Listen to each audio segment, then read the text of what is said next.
चलिए शुरू करते हैं। सबसे पहले नए साल की सभी को शुभकामनाएं। चलिए पहला न्यूज़ देखते हैं। फ्रंट पेज पे ही ये दिया हुआ था। ये आईआर से रिलेटेड न्यूज़ है। तो क्या लिखा देखिए, US Navy sinks three Houthi vessels. तो ये वही है हाउती जो यमन वाले इलाके, छोटे वाले इलाके में राज करता है। तो उनके 3 शिप को जो है मतलब मार गिराया। किसने? यूएस के नेवी ने। तो ये एक समझ लीजिए इंफॉर्मेशन है। डिटेल्स में ऑलरेडी बताए हुए हैं कल या परसों वाले न्यूज में। तो इसमें देखिए क्या कह रहा है कि US Navy helicopter sank 3 vessels operated by Yemen's Iran-backed Houthi rebels that had attacked a container ship in the Red Sea। तो रेड सी में क्या हुआ? तो ये जो यमन के हाउतीज लोग थे, तो उनके शिप को क्या किया? मार के गिरा दिया यूएस नेवी ने। ठीक है। ऐसा इसलिए किया गया क्योंकि जो सिंगापुर है और डेनमार्क है, तो वो लोग अपना कार्गो जो है रेड सी से क्रॉस कर रहे थे।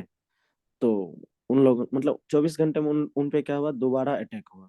तो इसलिए उन्होंने सहायता मांगी यूएस से और यूएस ने ये काम किया। सर, हाँ। माइ वो जो वर्ड था, हाँ माइ बोलो। ये सर क्या है? ये मारिस। हाँ हाँ, ये क्या है? वो जहाज वगैरह का नाम है, शिप का। अच्छा, ओके। तो ये देखिए ट्रेड रूट है जैसे ये है ना। देखिए ये रेड सी। ठीक ना। थोड़ा सा ये भी याद रखिएगा कि बब बब एल मंदेब कहाँ है। ये देखिए यहाँ पे यमन, इधर इथोपिया है, इधर देखिए क्या है? एरिट्रिया। थोड़ा ये भी लोकेशन याद रखिएगा। यमन, एरिट्रिया, इथोपिया, सोमालिया, बीच में क्या है? बब एल देब मंदेब मंदेब। और ये है रेड सी। और यहाँ पे स्वेज कैनाल होगा। यहाँ पे मेडिटेरियन सी। ठीक है। थोड़ा बहुत फिगर याद रखना चाहिए। चलिए आगे वाला न्यूज देखिए। तो जैसे आप लोग सुने होंगे मणिपुर के बारे में ये कुछ महीने पहले। तो फिर से क्या हुआ वहां पे? गोली चली। तो फिर वहां पे कर्फ्यू लगा दिया गया। ठीक ना। मोरे जगह में। मोरे क्या है? एक लोकेशन है। तो ये देखिए, ये जो है ना रेड वाला, ये क्या है? यहाँ पे रहते हैं कुकी। और ये सब क्या है? मेती, मेतेई। अब एक्चुअली क्या है कि कुकी वाले क्या कह रहे हैं कि इनको रिजर्वेशन मत दीजिए। किनको? मेतेई को।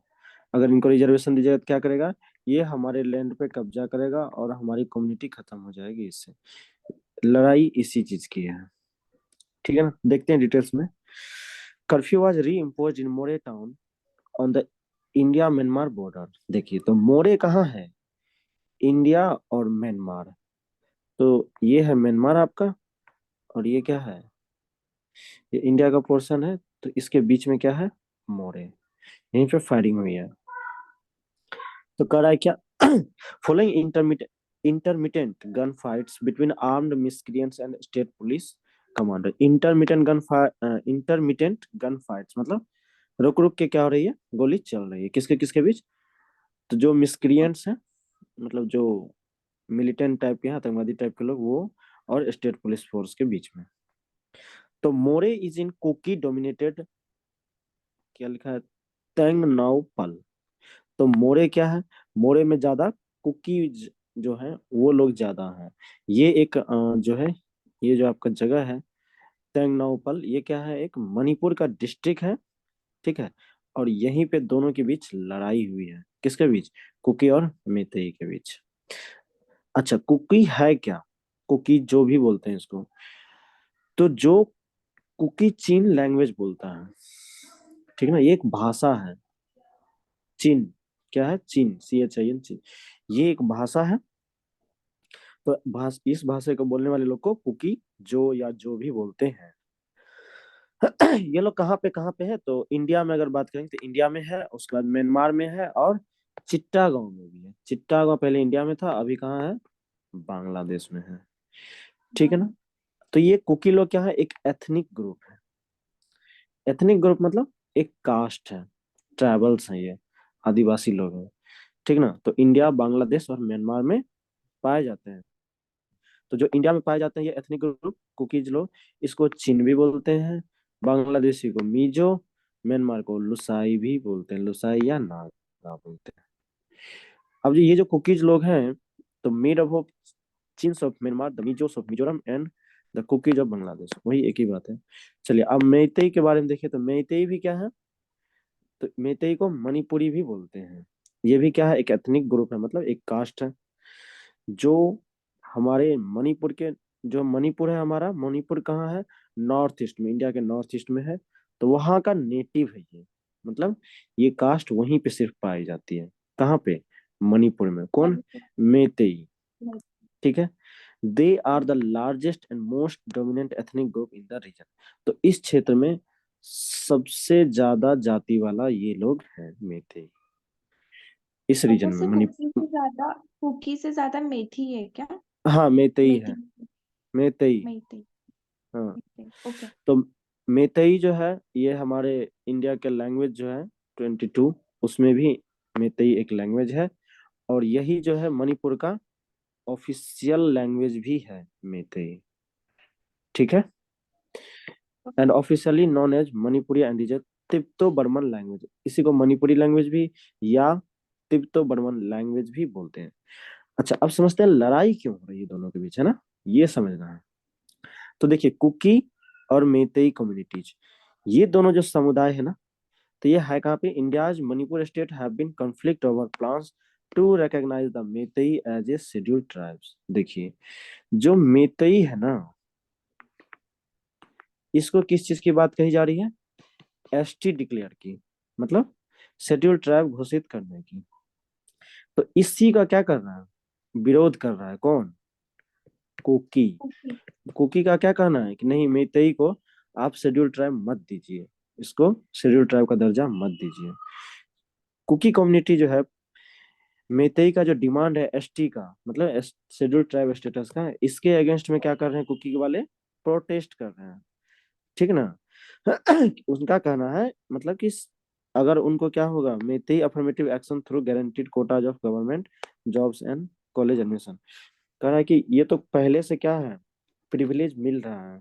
जैसे ये देखो पढ़ा है, Kuki community argues that Meitei are already privileged and the Meitei will use their status to acquire land and displace the Kuki community. कह रहे हैं कि उनको आप कोटा देने की क्यों जरूरत है, मतलब गवर्नमेंट कॉलेज ये सब में और ज्यादा उनको छूट मिल जाएगा अगर शेड्यूल ट्राइब कर देगा। तो कह रहा है कि अगर आप उनको दे दीजिएगा ना ये दर्जा, एसटी का दर्जा, तो वो क्या करेंगे, इसका फायदा उठाएंगे, और वो क्या करेंगे कि ज्यादा से ज्यादा लैंड एक्वायर कर लेंगे हम लोग का, और हमारी जो कम्युनिटी है उसको खत्म कर देगा। The Kuki community also fears that Meitei will buy land in the hills where the Kukis have had exclusive right until now. अब कुकी को ये भी डर है कि कुकी का जो एरिया है, जो ऊपर फिगर में आपको दिखा, तो वहां पे सिर्फ किसका राइट है, एक्सक्लूसिव राइट है, कुकीज का। अब कह रहा है कि अगर उसको भी शेड्यूल ट्राइब का दर्जा दे देंगे तो क्या हो जाएगा, फिर तो वो यहाँ भी लैंड खरीद लेगा जहाँ पे सिर्फ कुकी का अधिकार है। ठीक है, समझ गए क्यों लड़ाई हो रही है, जल्दी बोलो। Yes sir. यस ठीक सर। है। ये एक देखो प्रीलिम्स टाइप का है न्यूज, क्या है, पोइला बैसाख। पोइला बैसाख क्या है, तो ये कुछ नहीं है, जैसे हम लोग नया साल मना रहे हैं ना इंडिया, तो बंगाल जो है बांग्ला दिवस मनाता है, मतलब उसके लिए, बंगाल के लिए नया साल मतलब यहाँ से शुरुआत हुई। ठीक है। तो ऑफिशियली इसको घोषणा किया गया है, तो हो सकता है पूछ ले पोइला बैसाख जो किससे रिलेटेड है, तो बंगाल से रिलेटेड है। ठीक है। हम्म, मतलब first day of Bengali, Bengali new year, Bengali के अनुसार पहला नया साल। चलो इसी को जो है, और जो है स्टेट है एंड द सॉन्ग, और वहाँ का जो स्टेट सॉन्ग है बंगाल का वो क्या है, बांग्लार माटी बांग्लार जल। ठीक है ना, ये सॉन्ग है, और वहाँ का स्टेट सॉन्ग है बंगाल का। ये किनके द्वारा लिखा गया था, इनके द्वारा, क्या लिखा है, रविंद्रनाथ टैगोर। हाँ रविन्द्रनाथ टैगोर जी ने। ठीक है। चलो थोड़ा सा देखो ये एडिटोरियल दिया हुआ है टेलीकॉम को लेके, तो ये अभी बिल है, अब एक्ट बन ही जाएगा, देखते हैं इसमें क्या क्या दिया है। The new broadcasting services regulation bills 2023, ये नया बिल आया है। इसमें क्या करेगा, तो जो ओटीटी प्लेटफॉर्म है और डिजिटल कंटेंट है इसको रेगुलेट करेगा। कौन सा, ये जो नया बिल आया है। इस बिल में क्या कहता है, नो पर्सन और broadcasting company can provide services और run in network without formal registration और intimation to the government with the exception of a few authorised bodies like Prasar Bharati और पार्लियामेंट चैनल। देखो, प्रसार भारती और पार्लियामेंट चैनल ये क्या है, गवर्नमेंट का चैनल है। इसको छोड़ के बाकी जो भी कंपनी है, अगर वो कुछ भी ब्रॉडकास्ट करती है, मतलब प्रसारित करती है टीवी पे, मोबाइल पे, कहीं भी, तो उसे क्या करना पड़ेगा, पहले सरकार से परमिशन लेना पड़ेगा, सरकार के पास रजिस्ट्रेशन कराना पड़ेगा उनको। ठीक है, याद है। चलो अब देखो क्या है, सेल्फ। हाँ एक बोलो। बार मैं और नहीं समझा, एक बार रिपीट करिए ना ये वाला बिल क्या है, व्हाट इज द बिल में बिल्स। कह रहा है कि जो पार्लियामेंट चैनल है ना, राज्यसभा संसद ये सब, और प्रसार भारती, ये रेडियो की बात कर रहा है, हाँ। कह रहा है इन दोनों चैनल को छोड़ के बाकी कोई भी चैनल अगर वो कुछ भी ब्रॉडकास्ट करेगा, चाहे कोई न्यूज चैनल ही क्यों ना हो, कुछ भी, अगर वो क्या करेगा, ब्रॉडकास्ट करेगा अपने कंटेंट को, तो सरकार के पास उनको क्या करना पड़ेगा, रजिस्ट्रेशन पहले कराना पड़ेगा। ठीक है, ओके। मतलब ठीक है। लाइसेंस टाइप का अब क्या कहता है, सेल्फ रेगुलेशन। तो one of the highlights of the draft, इस ड्राफ्ट में जो हाईलाइट बातें हैं, सेल्फ रेगुलेशन रेजिम को लेकर बात की गई है। क्या चीज है ये, तो to ensure compliance with the programme and advertisement codes and to address other complaints. अब देखो ये क्या कह रहा है, कह रहा है क्या, कि जो कंपनी है ना जो ब्रॉडकास्ट करेगी, तो पहले मतलब उनको क्या करना पड़ेगा, कि आपने ब्रॉडकास्ट किया, अगर किसी को कोई प्रॉब्लम है, कंप्लेंट है, तो आपको क्या करना पड़ेगा, उस कंप्लेंट को भी एड्रेस करना पड़ेगा। जो लोगों के ग्रीवांसेज है उनको आपको सॉल्व करना पड़ेगा। जैसे जैसे मीडिया साइट पे क्या करते हैं, कुछ भी कंटेंट डाल दिया, तो ये उनकी, अब जैसे मेरा कोई फोटो डाल दिया, मेरे मुझसे मुझसे बिना पूछे, तो मैंने कंप्लेन किया, तो अगर मैंने कंप्लेन किया, तो उसी कंपनी को, ठीक ना, उसी मीडिया कंपनी को क्या करना पड़ेगा, ये मतलब हमारी प्रॉब्लम को सॉल्व करना पड़ेगा। ये खुद से करा, उनकी जिम्मेवारी है ये। ठीक है, ओके। यानी कि सरकार के पास। अब कहता है एवरी ब्रॉडकास्टर और broadcasting network operator must establish a content evaluation committee. और सभी ब्रॉडकास्टर को, जो भी ब्रॉडकास्ट करते हैं कुछ भी, उनको एक कमिटी बनाना पड़ेगा। उसका नाम क्या है, कंटेंट इवैल्यूएशन कमिटी, सी, अच्छा, कंटेंट इवैल्यूएशन कमिटी, CEC। ठीक है, अब इसमें जो है बहुत सारे मेंबर्स होंगे। पहले तो आप कमेटी बनाइए, और इस कमेटी में मेंबर्स कौन कौन होगा, तो बहुत सारे सोशल ग्रुप्स है, जैसे महिलाओं का संगठन, उसके बाद child welfare, schedule caste, schedule tribe और माइनॉरिटीज, इन सारे का मेंबर होना चाहिए किसमें, ये कंटेंट इवोल्यूशन कमेटी में। उसके बाद broadcaster will be allowed to air only those programme certified by the CEC। और ब्रॉडकास्टर जो है, जो ब्रॉडकास्ट करेंगे, उनको क्या करना पड़ेगा, पहले सर्टिफाइड किसके द्वारा होना चाहिए, यही कंटेंट इवैल्यूएशन कमेटी के द्वारा। कुछ चीजों को छोड़ के, जैसे कुछ स्पेसिफिक शो है जो सरकार का है, उनको छोड़ के। ठीक है, समझ गया, जल्दी बोलो। और सर मतलब जो ब्रॉडकास्टर है उन्हें पहले इनसे भी परमिशन लेना होगा, सी हाँ, ये सी। कमेटी कमेटी कमेटी बना के इस कमेटी में हाँ। बहुत सारे मेंबर्स रहेंगे, और वो जब सर्टिफाई कर देंगे तब आप कंटेंट को ब्रॉडकास्ट करिए। समझे। ओके। हाँ सर। ठीक है, चलो अब करा क्या, the three tier broad regulatory structure prescribed in the draft. अब इस ड्राफ्ट में तीन जो है रेगुलेटरी स्ट्रक्चर दिए गए हैं, मतलब तीन तरह के कानून। एक है सेल्फ रेगुलेशन बाय ऑपरेटर्स। तो broadcaster and broadcasting network operators will have to establish and maintain mechanisms for the filing and redressal of complaints. वही चीज है कि ब्रॉडकास्ट को क्या करना पड़ेगा, तो सबसे पहले एक मैकेनिज्म तैयार करना पड़ेगा, और उसे मेंटेन करना पड़ेगा। क्या चीज को, रिड्रेसल ऑफ कंप्लेंट, मतलब किसी का कंप्लेंट है तो उसको सॉल्व करना पड़ेगा। A grievance redressal officer will be appointed to handle the complaints related to content and contravention of the program and advertisement codes। कहा कि आपको एक कंप्लेंट ऑफिसर बनाना पड़ेगा, उसका क्या काम होगा, सारे प्रॉब्लम्स को सॉल्व करना।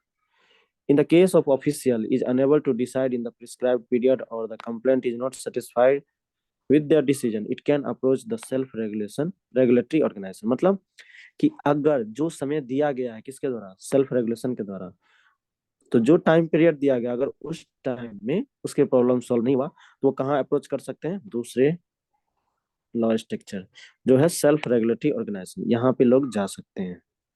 अब कहता है it is a proposed body of broadcasters, broadcasting network operators or their associations which will guide their members to ensure compliance with the broadcasting rules and deal with the grievances related to the content violation not resolved within a specific time frame। तो इस body का क्या काम होगा कि जो self regulation ने काम नहीं किया, ठीक है ना, तो उनको ये सजेस्ट करेगा कि इनकी जो भी प्रॉब्लम है आपको ऐसे सॉल्व करना है, मतलब सजेशन देगा एक तरह का ये।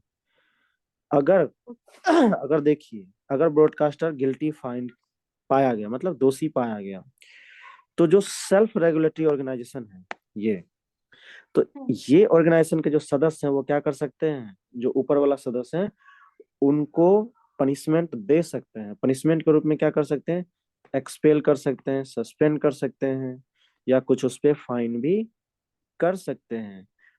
और चाहे तो प्रत्येक वायलेशन का, हर वायलेशन के लिए 5 लाख तक का फाइन किया जा सकता है। और तो तीसरा जो ये है, जो दो बॉडी है सर, ये जो हम्म, दो बॉडी सेल्फ रेगुलेटरी ऑर्गेनाइजेशन और उसके ऊपर वाली जो बॉडी, तो उसमें जो ऊपर जितने मेंबर्स थे वही हम्म, मेंबर्स रहेंगे ना? हाँ उसमें अगर कोई गलती किया ना तो ये लोग फाइन कर सकते हैं, उसको कुछ भी पनिशमेंट दे सकते हैं। कौन, सेल्फ रेगुलेटरी ऑर्गेनाइजेशन वाले, ठीक है। नहीं सर, मैं ये पूछ रही हूँ इसमें मेंबर कौन होंगे? इसमें self member, regulatory member organization. वो तो उसका बनाया जाएगा ना, वो तो जो ब्रॉडकास्टर कंपनी होगा ना वो बनाएगी, अच्छा ठीक है उनको सर। बनाना। अब देखो द सेंटर, ये तीसरा देखो, broadcast advisory council. The centre will establish an advisory council, एक आपको एडवाइजरी काउंसिल एस्टैब्लिश करना पड़ेगा, जिसमें क्या होंगे, ये एक इंडिपेंडेंट एक्सपर्ट्स और गवर्नमेंट रिप्रेजेंटेटिव्स होंगे। मतलब इसमें जो है एक्सपर्ट्स होंगे और सरकार के रिप्रेजेंटेटिव होंगे, ठीक है। To oversee the implementation of the regulation, जो क्या करेगा, रेगुलेशन को, नियम कायदे को इम्प्लीमेंट करेगा, लागू करेगा, ठीक है। तो ये चीजें हैं।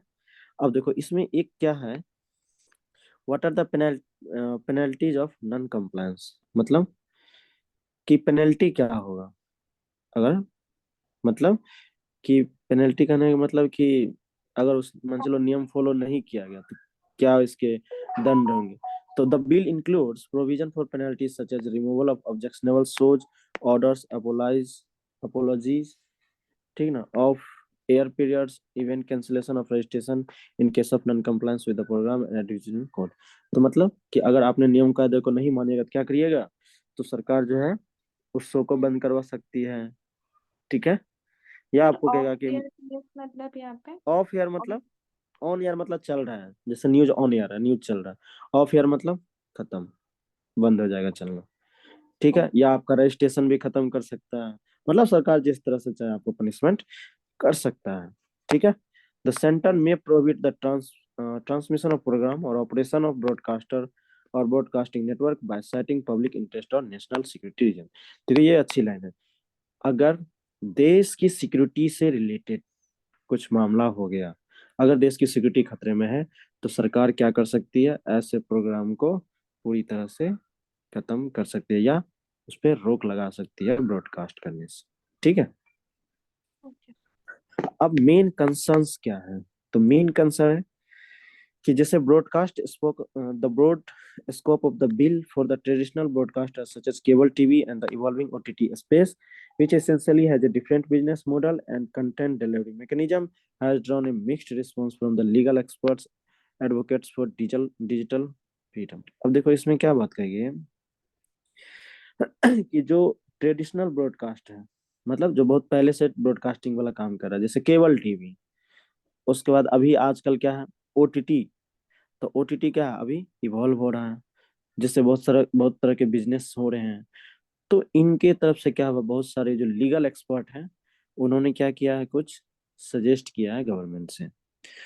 Digital rights organization internet freedom of foundation, इन्होंने क्या बोला, इन्होंने बोला कि देखिए इस बिल को क्या करना चाहिए, ये बिल जो है ना, पुराना वाला जो नियम है, केबल टीवी का जो पुराना मतलब कायदे कानून है, तो लगभग उसी तरह का है, ठीक ना। और इसमें क्या कर दिया है, censorship of TV programmes as a consequence. मतलब जो सेंसर है ना, कि कौन सा चीज सही है नहीं है, इसमें कौन सीन कटना चाहिए, तो ये और बढ़ा दिया गया। तो कह रहा है कि इनमें थोड़ा विचार किया जाए, ठीक है। कह रहा है कि अगर ऐसा नहीं करिएगा तो क्या होगा कि मतलब क्या कहते हैं, फिर कह रहा है कि वही मतलब फिर जो है जो ब्रॉडकास्ट कर रहे हैं, तो फिर वही चीज को वो ब्रॉडकास्ट करेगा जो सरकार के पक्ष में है। मतलब जो सरकार, मतलब सरकार के लिए क्या कहते हैं, बाध्य है। मतलब सरकार के लिए जो जरूरी जरूरी चीजें हैं, फिर वही सब चीजें रह जाएगी, बाकी और चीज पब्लिश ही नहीं हो पाएगी अगर इस तरह का कानून रहा तो। अब जब कानून से एक्चुअली बन के आएगा तो फिर हम लोग को पता चलेगा इसमें क्या घटा क्या बढ़ा, फिर देखेंगे। चलो एक देखो, गोल्ड बॉन्ड क्या है। गोल्ड बॉन्ड ये समझाते हैं क्या होता है। जैसे आप देखो, जैसे आप गोल्ड लेने गए, तो मान लीजिए 50,000 का आपने गोल्ड लिया, आप उसको बेचने जाओ तो क्या बोलेगा कि मेकिंग चार्ज, जीएसटी वगैरह काट के मान लो 40,000 45,000 मिल गया आपको। लेकिन गोल्ड बॉन्ड में ऐसा नहीं है। क्या नहीं है इसमें, गोल्ड बॉन्ड में ऐसा नहीं है। आपने 50,000 का लिया तो आपको 50,000 रखा हुआ। अगर मार्केट वैल्यू गोल्ड का बढ़ रहा है, 55 हो गया, तो आपको 55,000 मिलेंगे। ये चीजें हैं, समझ गए। तो ये क्या है कि ये खरीदा जाता है सर, मतलब रिजर्व बैंक से। आप रिजर्व बैंक से खरीद लो गोल्ड बैंक, आपको फिजिकली नहीं मिलेगा, पेपर पे मिलेगा। मतलब समझ लीजिए डिजिटली टाइप का, ठीक है। डिजिटली आपको गोल्ड है आपके पास, जैसे जैसे रेट बढ़ेगा आपको मिलेगा, ठीक है। यही सब चीजें इसमें लिखा हुआ, बहुत आसान शब्द में लिखा हुआ, फिर भी नहीं समझ में आए तो बताइएगा। अब कौन पर्सन इसको खरीद सकता है ये देखिए। तो वही पर्सन खरीद सकता है जो इंडिया का लोग है, और जो फॉरेन एक्सचेंज मैनेजमेंट एक्ट है 1999 का, तो उसके मतलब उसके अंदर जो आदमी एलिजिबल है ना, वही लोग ये चीजें खरीद सकता है, गोल्ड बॉन्ड, ठीक है। ये इंडिविजुअल पर्सन भी ले सकता है ना सर, कोई ये इसके कुछ नियम्स हैं, इसके अंदर फिर देखना पड़ेगा क्या क्या नियम्स, उतना तो हम लोग को नहीं जानना है, ठीक है। जो इस लिस्ट के अंदर आएंगे ना, फॉरेन एक्सचेंज मैनेजमेंट एक्ट, ये उन लोगों के लिए होता है जो विदेशी मतलब जो फॉरेन वगैरह में रहते हैं, जो ट्रेवल ज्यादा करते हैं, उनके लिए ज्यादा ठीक होता है। जनरली आम लोग भी ले सकता है, लेकिन कंफर्म नहीं है, एक बार कंफर्म कर लीजिएगा। मुझे हम लोग को समझना है गोल्ड बॉन्ड क्या होता है, ठीक है। अच्छा, इशू किसके द्वारा किया जाता है ये, आरबीआई के द्वारा। और ठीक है, नहीं है। तो चलिए, नया साल एंजॉय करिए, ठीक है। कल से आपका न्यूज जो है सवेरे वही 11 से या 12 बजे के आसपास रेडी रहेगा, ठीक है। चलिए तो कल मिलते हैं।